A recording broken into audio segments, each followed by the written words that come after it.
Thank you, ladies and gentlemen. The break Second that leg, he'll have been looking for coming McDine. immediately. Well, there's no doubt that Kevin McDine was shaking like a leaf during that first leg. Got to compose himself, got to calm down, and quickly, otherwise Taylor will get out of sight, as we saw in his second round match against Colin Osborne, when in the blink of an eye he was 10-0 up.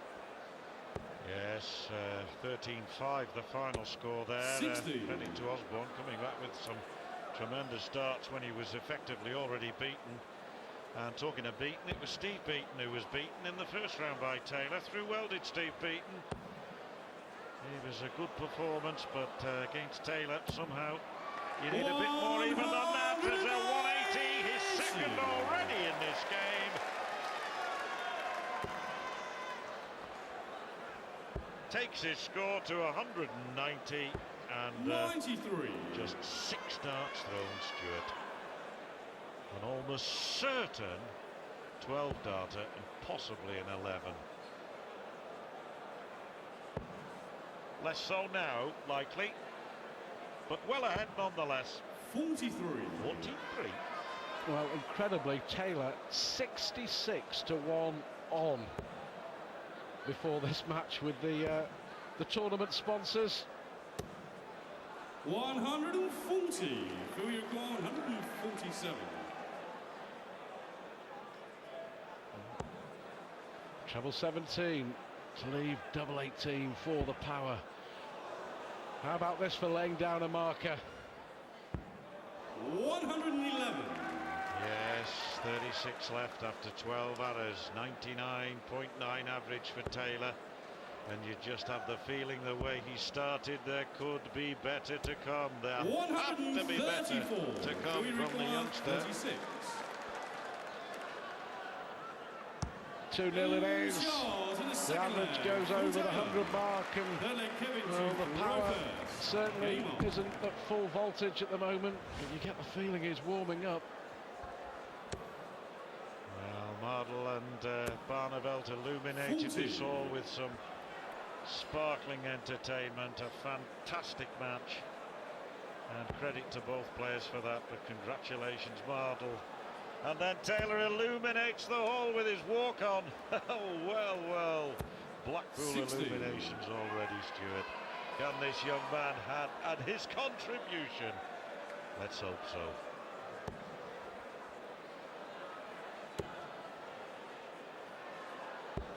'97. The odd good dart from McDine, but I have to say, at the moment, he just looks starstruck. Yes. Difficult not to, I suppose.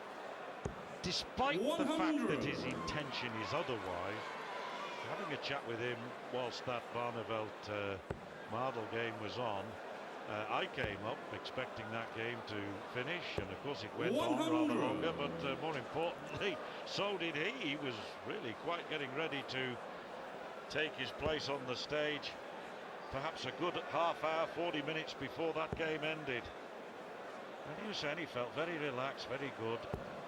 43. Everybody at the British Arms in Earthlingborough, Sal, and all the crew there will be cheering now and hoping that their man can give the power something to think about over the next hour. 97. Well, has a chance here in this leg. Just needs to get one on the board as soon as he can. Just to settle down, get into the match. Taylor will always have something to say about that. 140. Well, here's the chance for McDine yet to have a shot at a double. If he does have a shot at a double here, it'll be in the form of the bull, but needed treble 20. Careless that. He will know that. I think perhaps an element of nervousness in that. But he got the treble in the end, and favourite to take this leg. McDine, I would suggest, especially now. Yes, Kevin McDine, one of the bright young sparks of the tungsten world of darts. 94. Kevin, you require So, 82. Here's his chance to get on the board.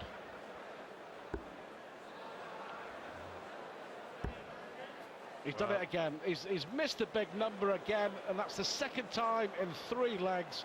And pure nerves, simple as that. Yeah, you'd normally back him to hit the ball over 25, to be honest. He missed that and then missed, as you say, the big 16. So Taylor, I won't exactly call it a let-off, but effectively that's what it might be. As he looks at double 8, there'll be no missing from Phil Taylor. You can be sure of that, folks. 3 hits out of 6 attempts. McDine yet to have an attempt at a double. And yes, twice, as you say, Stuart. Real nervousness revealed in a couple of more than just iffish shots.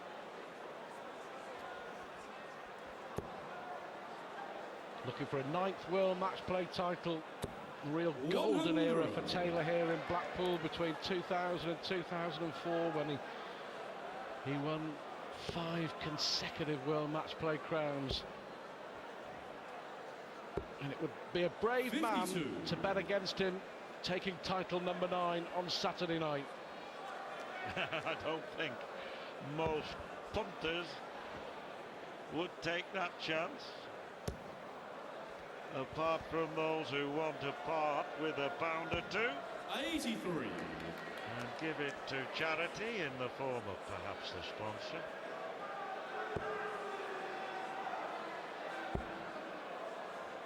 He needed a good start, didn't he? 96. He needed a confident start. He should have had a dart and a double in the opening leg and the 3rd leg. Wasted darts. And it will start preying on his mind. Make no mistake, there'll be no 100. mercy from Phil Taylor. None whatsoever. The reason why Taylor, as John McDonnell mentioned, has over 70 titles to his name is because he's ruthless, and you have to be top of your trade. Friendly enough fella off the hockey. Don't want to upset him on it. Yeah, here's a question. It was Bristow who taught Taylor to be ruthless on the stage. Who do you think is the most ruthless? Bristow in his heyday, or Taylor now in his heyday? 100. I think Do you require 160? the former.